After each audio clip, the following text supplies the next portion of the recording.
Trump ஒரு அறிவிப்பு விடுத்திருக்காரு. ஈரானின் புதிய உச்ச தலைவர் முஸ்தபா கமேனி மற்றும் இஸ்லாமிய குடியரசின் பிற உயர்மட்ட அதிகாரிகள் குறித்து ஒரு தகவல் தாரவங்களுக்கு ரூபாய் 92 கோடி வெகுமதி வழங்குவதாக அமெரிக்க வெளியுறவுத்துறை அறிவிச்சிருக்கு. இப்ப முஸ்தபா கமேனி கிட்ட இவங்களோட உளவாளிகள் யாரும் இல்ல. அப்ப முஸ்தபா கமேனியோட மூவ்மெண்ட் உங்களால அறியலாம் இருக்கு. அப்ப இவங்க சொல்ல வா வான்னு கூப்பிடுறாங்க. ஆனா இங்க கதைக்கிறதெல்லாம் என்ன, ராணுவத்தின் அபிமானம், ராணுவத்தின் கௌரவத்தை காப்பாத்துங்கள். நான் கடைசியில நீங்க சொன்ன மாதிரி மேடம் செருப்பை தூக்கிட்டு வந்த நாட்களும் இருந்துச்சு. ராணுவ வீரர்கள் யாராப்பா யுத்தத்தை ஒரு முன்ன ராஜபக்ச மகிந்த ராஜபக்ச தான். நான் கேக்குறேன், ஒரு இனத்தை அழிச்சதை யுத்தம் சொல்றாங்க, வெக்கம் இல்ல. போரை முடித்த மகிந்த ராஜபக்சக்கே முடியும்னா வடக்குல இந்த ஷோர்ட்ஸ் போட்டு போற ஜனாதிபதி அன்ற குமாரசனுக்கு முடியாதா? அவர் சவால் விடுறாரு பார்லமெண்ட் உறுப்பினர் மனோ கணேசன்.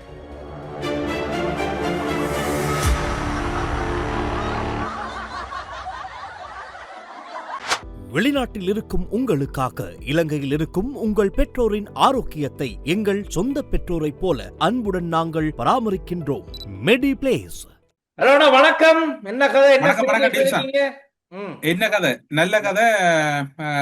நாட்டு நடப்பு இப்ப சர்வதேச நடப்பா போய் உலக நடப்பா போயிட்டு இன்றைய ப்ரோக்ராம் சனிக்கிழமை தொடங்குனா நாளைக்கு ஞாயிற்றுக்கிழமை வரையும் கொண்டு போல அவ்வளவு விஷயம் ஊர் உலகத்தில் நடந்து கொண்டிருக்குது. சொல்லி வேலையில டில்சான் விலைவாசி என்று சொன்னால் கைமுறி போய் கொண்டிருக்குது. எல்லாம் உலகம் ஃபுல்லா, இலங்கையிலையும் தான், எல்லா இடம் உங்க ஊர்லயும் தான் எங்க ஊர்லயும் தான். கொரோனாவுக்கு கூடின சாப்பாட்டுற விலை இன்னும் குறைஞ்ச பாடில்லை. அதுக்குள்ள இதுல வேற மோசமா தான் இருக்கு நிலைமை. கைமுறி போய் கொண்டிருக்கு. எரிபொருள் விலை உயர்ந்தனால அதோட சம்பந்தப்பட்ட பல விஷயங்கள் இங்க விலை உயர்ந்து இருக்கு. ஆனாலும் அன்றாட நடவடிக்கைகள் மக்கள் செஞ்சுக்கிட்டு போறாங்க. எந்த விதமான பிரச்சனையும் இல்லை. அதை சொல்லியாகணுமே. வரிசைகள் எல்லாம் எங்களுக்கு காண கொடுத்தாங்கல்ல எங்கேயும் இந்த வரிசையில. ஆனா இந்தியாவுல நம்ம அயல் நாடான இந்தியாவை தான் எதிர்பார்த்தது. இலங்கை இந்தியாவுல நமக்கு பெட்ரோல் எல்லாம் கிடைக்கும், அதில் பிரச்சனை இல்லைன்னா. ஆனா இந்தியாவுல இன்னைக்கு அடிபடுறாங்க. பெட்ரோல் செட்ல வரிசை அதிகரிச்சுக்கிட்டே போகுது. எல்லாம் கிளம்பெல்லாம் கொண்டு வந்து நிரப்பிக்கிட்டு போறாங்க. நாங்க நேற்றும் அந்த விஷயத்தை காய்ச்சும். இன்னைக்கும் அதே மாதிரி தான் அங்கிருந்து நிறைய வீடியோஸ் கிடைச்சது. இப்படிதான் வரிசைகள் தொடர்ந்துகிட்டே இருக்குது. ஸோ நாளுக்கு நாள் இந்த உலக நடப்புனால, உலக யுத்தம் காரணமா இந்த நிலைமை பல நாடுகள் முகம் கொடுத்துக்கிட்டு வர்றது ரொம்ப பிரச்சனையா இருக்கு. ஆனா பார்த்தேன், ஒரு ட்ரம்ப் ஒரு அறிவிப்பு விடுத்திருக்காரு. ஈரானின் புதிய உச்ச தலைவர் முஸ்தபா கமேனி மற்றும் இஸ்லாமிய குடியரசின் பிற உயர்மட்ட அதிகாரிகள் குறித்து ஒரு தகவல் தாரவங்களுக்கு ரூபாய் 92 கோடி வெகுமதி வழங்குவதாக அமெரிக்க வெளியுறவுத்துறை அறிவிச்சிருக்கு. 92 கோடி. பாத்துக்கங்க. யாரு இப்ப சொல்ல சுருக்கமா சொல்ல போனாட்டில்சான் ஒரு விடயத்தை ஞாபகப்படுத்தணும். உங்களுக்கு ஞாபகம் இருக்கும் நினைக்கிறேன், அந்த காலப்பகுதியில் அறிஞ்சிருப்பீங்க. ஆணையரவன்றது மிகவும் வரலாற்று முக்கியத்துவம் வாய்ந்த ராணுவ தளம். விடுதலை புலிகள காலத்துல மிக முக்கியமான ஒரு தளமா இருந்தது. இது இப்போ நீங்க அந்த யாழ்ப்பாணம் போற வழியில பாத்தீங்கன்னா ராணுவத்துல கனரக ராணுவ வாகனம் உண்டு. அதுல முன்னுக்கு வச்சிருப்பாங்க. அதுல சில பேர் இறங்கி பார்ப்பாங்க, போவாங்க. அதுல நடக்கும். அந்த கால பகுதியில அந்த பேச அதாவது ஆணையரவு தளத்தை புலிகள் தாக்கி அளிக்கிறாங்க. தாக்கி அளிச்சு பெரும் விடுதலை புலிகளை பொறுத்தவரை அவங்களுக்கு பெரும் வெற்றி ஒன்று வந்த கையோட அந்த சம்பவம் நடந்த உடனே இலங்கை அரசாங்கம் அங்கேயும் இங்கேயும் ஓடி, எல்லா இடமும் ஓடி, அடுத்தது பெரும் விடுதலை புலிகள பாய்ச்சல் அடுத்த கட்டத்துக்கு போக வெளிக்கிட்டது. வெளிக்கிற டைம்ல உடனடியாக என்ன செய்தவங்கன்னா சமாதானத்துக்கு வரனாங்க. மக்களோட நலன் கருதி ஏன்னா விடுதலை புலிகள தரப்பு வெற்றி உச்சத்துல இருக்குது. ஆணையரவு விழுந்தா டில்சான் அது வெற்றி தான். அதுல மாற்றமே இல்லை. ஆணையரவு விழுந்தா அது சிங்கப்பூர்ல இருக்கக்கூடிய மற்றும் பல சர்வதேச ராணுவ பல்கலைக்கழகங்கள்ல அந்த வெற்றி எப்படி சாத்தியமானது என்றெல்லாம் விவாதம். ஏன்னு சொன்னால் அந்த படைத்தளத்துக்கு பயிற்சி வழங்கினதுல மேற்கத்திய நாடுகள பயிற்சிகளும் ராணுவத்துல பெற்றிருந்தான். அதை அடிச்சுட்டாங்கன்னு இப்படி நடந்தோடனே உடனடியாக அரசாங்கம் சமாதானத்துக்கு போகுது. சமாதான முயற்சிக்கு போய் சமாதானத்துக்கு ஏன் போறது? இவங்க பின்வாங்குறாங்க. சமாதானத்துக்கு போறது ஒரு அதுக்கண்டு நான் இன்னொன்று நீங்க பிள்ளையா விளங்க கூடாது. விடுதலை புலிகள் வெற்றியின் உச்சத்துல இருக்கிறாங்க. அவங்கள பலவீனப்படுத்துறதுக்கு இந்த வேலைக்கு போறாங்க இவங்க அரசாங்கம். அது மாதிரி இப்ப பாத்தீங்கன்னா ஈரான்கிட்ட கடற்படை இல்ல, விமானப்படையும் இல்ல, ரெண்டும் இல்ல. ஓகே விடுங்க. ஈரானுக்கு அது ரெண்டும் என்னத்துக்கு தேவை? ஈரான் இன்னொரு நாட்டை பிடிக்க போதா? அது விடுங்க, அது தேவையில்லை. ஆனா இப்ப அமெரிக்காவுக்கு தொடர் தாக்குதலும் தொடர் தோல்விகளும் இருக்குது. அமெரிக்காட போர் விமானங்கள் 4 உத்தியோகபூர்வமா விழுந்திருக்கு, இன்னும் ஒன்று விழுந்துன்னு சொல்லப்படுது. அந்த அமெரிக்காவோட ஃபீல் பண்ற, அதாவது வான்பரப்பிலே ஃபீவல் ஃபின் பண்ணக்கூடிய KC 135 சிறப்பு விமானம், அது நேற்று முன்தினம் விழுது. தாக்குதல் ஒன்று உள்ளாகியிருக்கு. காயப்பட்டு விமானம் தரையிறங்கினா சொல்லப்படுது. அதற்கு முதல் சென்ற வாரத்துல F-15 ரக போர் விமானம் 3 விழுந்தது. இப்படி அமெரிக்காவை பொறுத்தவரையில ஈரான் அதுக்கண்டு வெற்றி பெறுகிறது, ஈரான் வெற்றியின் உச்சத்துல இருக்குன்னு சொல்ல வரல. ஆனால் தங்கள்கிட்ட இருக்கிற வளத்தை பயன்படுத்தி சேதங்களை ஏற்படுத்துறாங்க. இது அமெரிக்காவில் ஈடுகட்ட இல்லாம இருக்கு. அமெரிக்க பொருளாதாரம் சரியுது, அமெரிக்க வர்த்தகம் அடிபடுது. இந்த காலப்பகுதியில புட்டின் தான் இந்த வர்த்தகத்தை செய்யறார். அப்ப எப்படி இருக்கும்? கலக்கம் வந்த உடனே அந்த பேச்சுவார்த்தை, இந்த அறிவிப்பு எல்லாம், இது ஒரு ஒரு என்ன சொல்ற, ஒரு பயபீதியில் இருக்கிற ஆக்கள் தான் தடுமாற்றமாக கேட்கிற. அதுதான் இதென்று சொல்லி எனக்கும் இந்த ஊருக்குள்ள, நம்மட ஊருக்குள்ள எல்லாரும் கழிச்சு கொள்றாங்க. ஆனா இன்னொரு பக்கம் இருக்குன்னா, இப்ப முஸ்தபா கமேனி அதிஉச்ச தலைவராக புதிதாக நியமிக்கப்பட்டவர் என்ன ஆனார்? அவர் முதல்ல சொல்லப்பட்டது அவர் காயங்களுக்குள்ளானார். ஆனா அதுக்கப்புறமா அவரை வந்து வெளியில எங்கேயுமே காணோம். எங்கேயுமே அவர் பொது வெளியில வந்து பேசவும் இல்ல, எந்த விதமான அறிவிப்பும், அவர் அபிஷியல் ஸ்டேட்மெண்ட் ஸ்பீச்சஸ் எதுவுமே அவர்கிட்ட காணக்கூடதா இல்ல. சோ இத சந்தேகிக்கிறாங்க, என்ன நடந்திருக்கும். நானே ஈரான் தரப்புல ஒண்ணுமே அதை பத்தின கதைகள் எதுவுமே சொல்லல. இல்ல நான் நினைக்கிறேன் டெல்சான், இப்ப CIA மொசாட்ற உளவாளி எல்லாம் ஈரானுக்குள்ள இருந்தது. அந்த அவங்கள ஈரான் அரசாங்கம் பிடிச்சிருக்கணும், அல்லது ஈரான்ல புரட்சிகர ராணுவ பட பிடிச்ச உடனே இப்ப முஸ்தபா கமேனி கிட்ட இவங்களோட உளவாளிகள் யாரும் இல்ல. அப்ப முஸ்தபா கமேனியோட மூவ்மெண்ட் இவங்களால அறியலாம் இருக்கு. அப்ப இவங்க சொல்ல வான்னு கூப்பிடுறாங்க. இவங்கட உளவாளிகள் பலர் சிக்கிட்டாங்க. இவங்கட உளவாளிகள் அயத்துல்லால் கமேனியோட மரணத்துக்கு காரணமா தான் பலர் பிடிபட்டுட்டாங்க. இப்ப அவங்க கொஞ்சம் உசாரடைஞ்சிட்டான். அப்ப அங்க இருந்து இப்ப இவங்களுக்கு கிடைக்கிற தகவல் குறைஞ்சிட்டு, அதனால இந்த கருத்துன்னு சொல்லி சொல்லப்படுது. ஆனா இது வரைக்கும் சொல்லப்பட்ட பெஞ்சமின் நெத்தன்யாகு காணோம்னு சொன்னோம். ஆனா அந்த அவர் வந்து பேசிட்டாரு. இவரை பத்தின கதைகளும் அடிப்படை சமூகத்துல பாப்போம் என்ன நடக்கும்னு நினைக்கிறேன். இந்த குரல் முடிச்சிட்டு வந்து ஸ்டேட்மெண்ட் கொடுப்பாரோ தெரியாது. இதுல பாத்தீங்கன்னா டெல்சா, நீங்க சொன்ன மாதிரி இந்தியாவை பொறுத்தவரையில 2 சக்தி வாய்ந்த பெரிய எண்ணெய் கப்பல்களுக்கு ஈரான் அனுமதி கொடுத்திருக்கு. ஹார்மோஸ் நீரிணைய கடந்து வந்து கொண்டிருக்கு. அது கடந்துட்டு தான் சொல்லப்படுது. இந்தியாவை நெருங்கிட்டு கூறப்படுது, இந்திய தரப்பால கூறப்படுது. இந்திய தேசிய கொடியுடன் புறப்பட்ட 2 கப்பல்களுக்கும் ஹார்மோஸ் நீரிணைய கடக்கும் வரை இதுல என்ன நடந்திருக்கு சொல்லுங்க. ஈரான்ட புரட்சிகர சிறப்பு கடற்படை பாதுகாப்பு வழங்கிது ஹார்மோஸ் நீரிணைய கடக்கும் வரைக்கும். எனக்கு புரியல, கடற்படை அழிச்சாச்சு, இதை இந்திய தரப்பும் உறுதிப்படுத்து. என்ன ஐயா ட்ரம்ப் என்ன சொல்றாரு? ட்ரம்ப் நம்ம ஊர் பொலிட்டிஷியன் மாதிரி வந்துட்டு இப்ப இருக்க நிலைமையில நம்ம ஊர் பொலிட்டிஷியன்ஸ் மாதிரி தான் அவருடைய செயற்பாடுகளும் சரி, அப்பப்ப கொடுக்கிற அறிவிப்புகள் ஸ்டேட்மெண்ட்டும் சரி. அதை விட முக்கியம், இந்த ஊடகங்களுக்கு முன்னால வந்து கதைக்கும் போதே ஊடகவியலாளர்கள் கேட்கிற கேள்விக்கு அவர் அதுக்கு பதில் இருக்கு. அந்த பதில்களே தெரியுது, என்னடா அந்த மனுஷன் என்ன கொஞ்சம் ட்ரக் அவுட்டா என்ன கதை விளக்குது இல்லைங்கிற மாதிரி தான் ஆளுட கதை இருக்கு. சரி, இது எப்படி இருக்குன்னு பார்ப்போம். இப்ப நம்மட கோரிக்கை வந்து இந்த யுத்தங்கள் முடியணும். ஏன்னா நம்ம மாதிரி நாடுகள் வந்து எழும்பி இப்பதான் நடக்க ஸ்டார்ட் பண்ணி நடந்துகிட்டு இருக்கோம் ஒரு புதிய அரசாங்கத்தோட. இப்ப இந்த மாதிரி நேரத்துல இப்படி இன்னொன்னு பிரச்சனைகள் தொடர்ந்துகிட்டே இருந்ததுன்னு சொன்னா எளிமை நடக்க முடியாம திரும்பியும் நாங்க கீழே உட்கார வேண்டிய நிலைமை ஏற்பட்டு விடும். சோ நாங்க ரொம்பவே யோசிச்சு சேஃபா இருக்கணும். அதை விட இன்னும் ஒண்ணு கேட்டுப்பட்டீங்களா? என்னன்னா, சிங்கள புத்தாண்டை கொண்டாடுவதை நாங்கள் இதுவரை பார்த்ததில்லை. யாரு? ஜனாதிபதி தனது குடும்பத்தால நிகழ்வுகளுக்கு வரலையா? இப்ப இவங்களுக்கு பிரச்சனை அதான். ஜனாதிபதி வந்து அவங்க குடும்ப குட்டியோட ஒரு புது வருடம் கொண்டாட பெரிய பிரச்சனை, தலையிடியா இல்ல பாக்குறல்ல. ஜனாதிபதி குடும்பம் குட்டியோட வந்து கொள்ளையடிக்கணும் நாட்டு. அது விருப்பம். அப்பா அந்த ஒரே கலர்ல உடுத்துக்கிட்டு அந்த சித்திரை புத்தாண்டு அன்னைக்கு காலையிலே சுபனகா வெலாவட்டாப்பி ஆரம்ப கர்ணவா திரி உத்திரணவானோட அங்கெல்லாம் பத்த வச்சு அந்த சோவெல்லாம் அப்படி மாத்தி விட்டனோட இந்த குரூப்புக்கு வந்து சந்தோஷம். இங்க பாருங்கடா தாண்டா சௌபாக்கிய ஆச்சாரியன் ஆச்சரியம் அப்படின்னு வெடி போடுவாங்க. இத சோ காட்டித்தான் நாட்டுல என்னென்ன அட்டூழியம் பண்ண முடியுமோ எல்லா அட்டூழியம் பண்ணது இந்த குரூப்பு தான். இப்ப அந்த குரூப்பு வாய் செய்யணுமா? எல்லாரும் நடக்காது. இந்த அரசாங்கம் நான் நினைக்கிறேன் இதுக்குன்னு சொம்பு தூக்குறன்னு கதை காய்க்காங்க. நாங்க வந்து வெளியில இருந்து பாக்குற பார்வையில சொல்றோம், இந்த அரசாங்கம் பல விஷயங்கள்ல, எல்லா விஷயத்திலும் பல விஷயங்கள்ல முன்மாதிரியா இருக்கிறது வந்து வரவேற்கத்தக்கது. அதான் நடக்கணும். நாட்டுக்கு ஒரு மாற்றம் வரும். அதுதான் நடக்க கூடாது.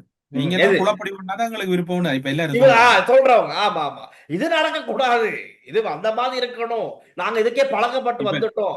இப்ப என்ன பிரச்சனைனா ஜனாதிபதி நோனாவுக்கு ஒரு 50 பேர் பாதுகாப்பு கொடுக்கணும்.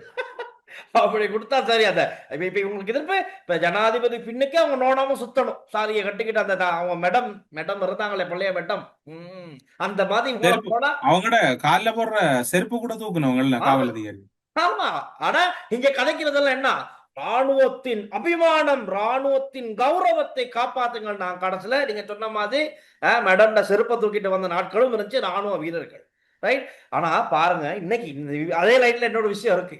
இன்னைக்கு மாரகமையில வந்து ஒரு கையெழுத்து வேட்டை நடவடிக்கை இடம்பெறுது. இது எதுக்குன்னு பார்த்தா இந்த அரஸ்டாக இருக்காரு உள்ளுக்கு பாத்தியா சுரேஷ் சலே, சுரேஷ் சலைக்கு வந்து இப்ப இந்த கைதை நாங்கள் வன்மையா கண்டிக்கிறோம், ராணுவ வீரர்கள் வேட்டையாடப்படுவதை நாங்கள் எதிர்க்கிறோம் அப்படின்னு ஒன்றிணைந்த எதிர்க்கட்சிகள், அதுல வந்து எஸ்டிபி ஆக்கள் இல்ல, ரணில் விக்ரமசிங்கோட ஆக்களும் ராஜபக்சோட ஆக்களும் தான் இருந்தாங்க அங்க. இப்ப இவங்களாம் சைன் இப்ப மொட்டுக்கு வந்து 3, ம் ரணிலுக்கு 4 அப்படியா?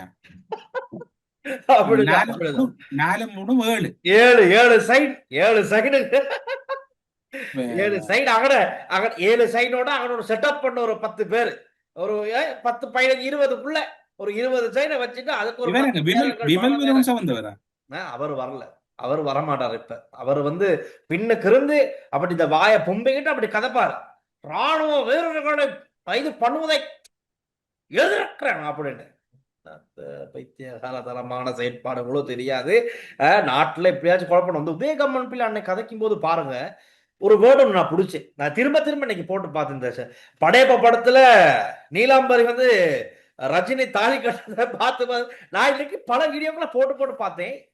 ஏன்னா உங்களுக்கு முக்கியமான தேவைன்னா இந்த யுத்த வெற்றிங்கிறது வந்து பெரும்பான்மை சமூகத்துக்கிட்ட ஒரு விஷயம், அது உள்ள இருக்க விஷயம், ரைட். அத அப்படி தட்டி விட்டா ஸ்பாக் ஆகிடுவாங்க நிறைய பேர், இன்னும் இருக்காங்க. ஆனா அது ஒரு மாற்றம் நிகழ்ந்துகிட்டு இருக்கு, அந்த அதுல இருந்து கொஞ்சம் வெளியே வந்துட்டாங்க பெரும்பாலான மக்கள் வந்து சமூகம் அதான் வெளியே. ஆனா ஒரு குரூப் இருக்கு இன்னமும், அது யுத்த வெற்றிங்கிறது யாராலன்னா அத பழசுக்கு போயிருவாங்க, அந்த பழைய காலத்துக்கு போயிருவாங்க அவங்க அந்த மாதிரி. இப்ப உதயகம்மன் பிள்ளை அன்னைக்கு சிஐடிக்கு வந்து சுரேஸ்வரையை பார்த்துட்டு வெளியே வந்து கதைக்கும் போது கடைசியா சொன்ன அந்த வாய்ஸ் கட்ல கடைசி விஷயம் என்னன்னா, யுத்த வெற்றிக்கு காரணமாக இருந்த சுரேசலை போன்ற தேசிய வீரர்கள் இப்படி அவமரியாதைக்கு உட்படுத்தப்படுவதை, கொடுமைகளுக்கு உள்ளாக்கப்படுவதை, அடக்குமுறைக்கு உள்ளாக்கப்படுவதை இந்த நாடு பார்த்து கொண்டிருக்குமா அப்படின்னு முடிச்சு விட்டாப்புல.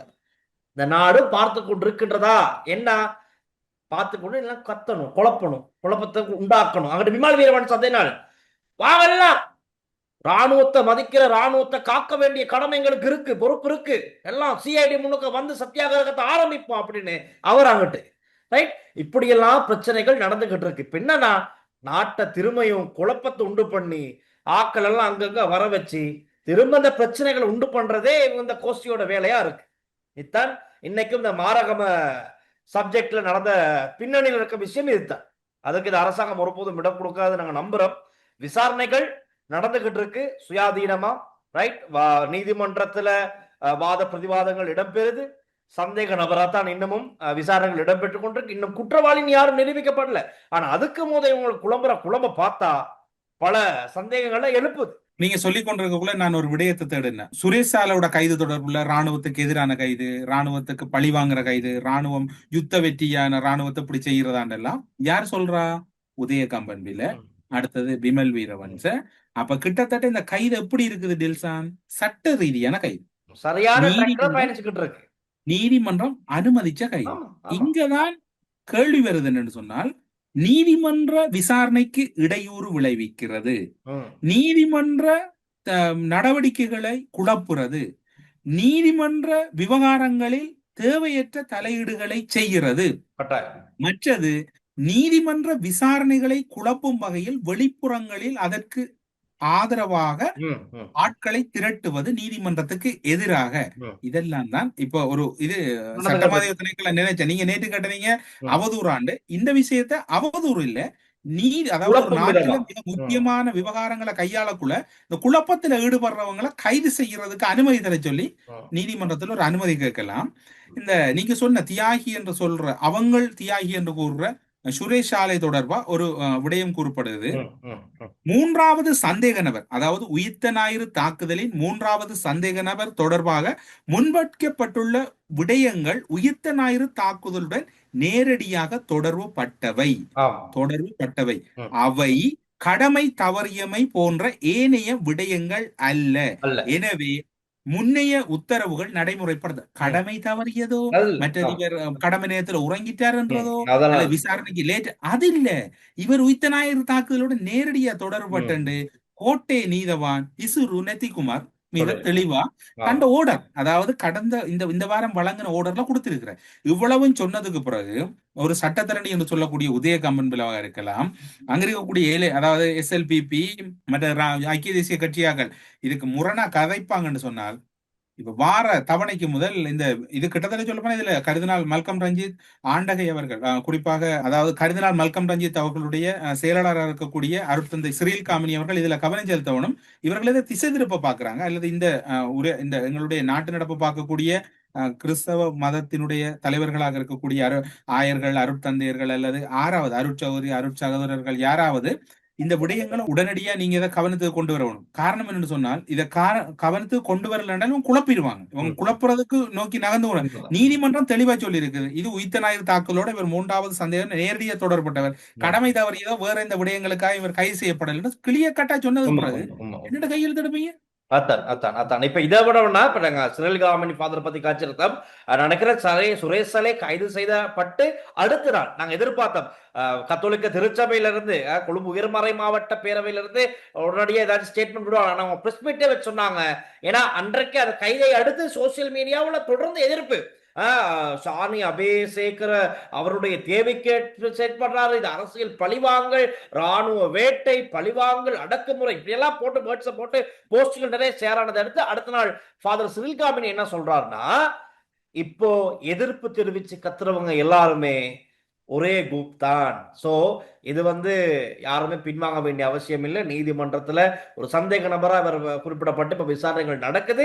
இதெல்லாம் ஒரே குரூப் தான் அப்படின்னு சொல்லப்படுது. நீங்க என்ன இது புலியான விசாரணை? ஒரு நீதிமன்றம் நீதி பொறிமுறை, இப்ப சந்தேகத்தின் அடிப்படையில கைது செய்யப்பட்டு தடுத்து வைக்கப்பட்டு விசாரணை செய்யாம நீதிமன்றம் கிளிய கட்டா கூப்பிட்டு சொல்லிட்டேன் நேரடியா தொடர்பட்டவர் அது என்று சொல்லி ஒரே நடி விளையாடுறதுல.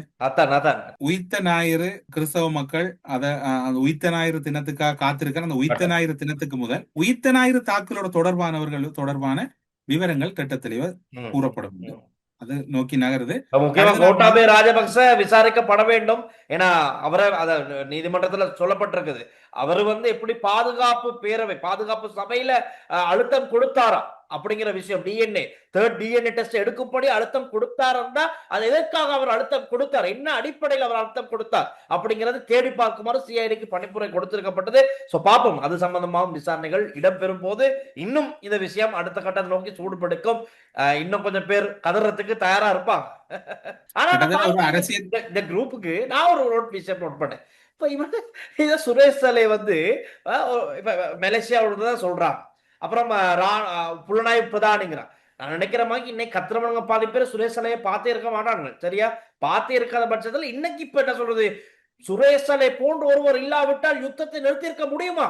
ஆனா யாராப்பா யுத்தத்தை முன்ன மஹிந்த ராஜபக்ச தான்.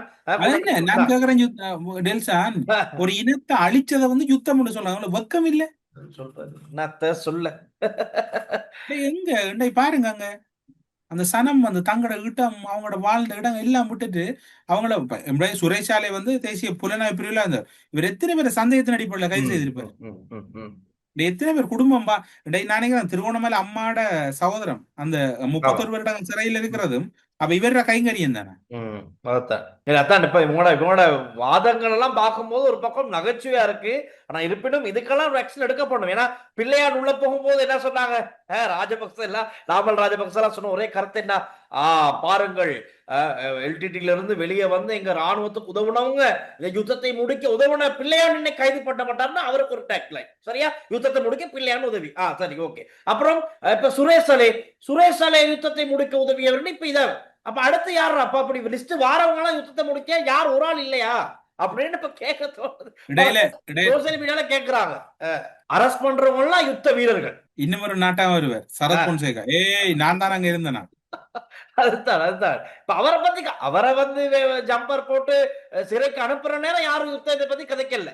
இப்ப கதைக்கிறவங்க அப்படி சரியா இருந்தா அந்த டைமும் கதைச்சு இருக்கலாம். அன்னைக்கு ஒண்ணும் கதைக்கல, வாயை மூடிட்டு இருந்துட்டு. இப்ப அரஸ்ட் பண்ணப்படுறவங்க எல்லாம் யுத்த வீரர்கள், விருவோ. என்ன உங்களோட நண்பர் மாகாணசபை தேர்தலை வைக்க சொல்லி கேட்டிருக்கிறேன்.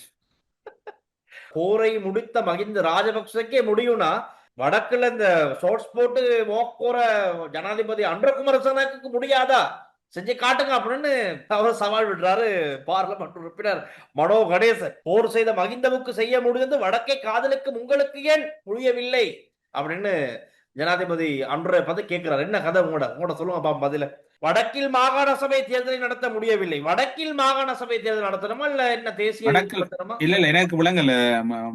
மனோ அண்ணன் அவரு நான் மிகவும் நட்பா பழகக்கூடியவர். அந்த வகையில மனோ அண்ணன் சிலவள அவர நண்பர் சுமந்திரனுக்கான ஒரு ஜொப் தேர்றாரா தெரியாது.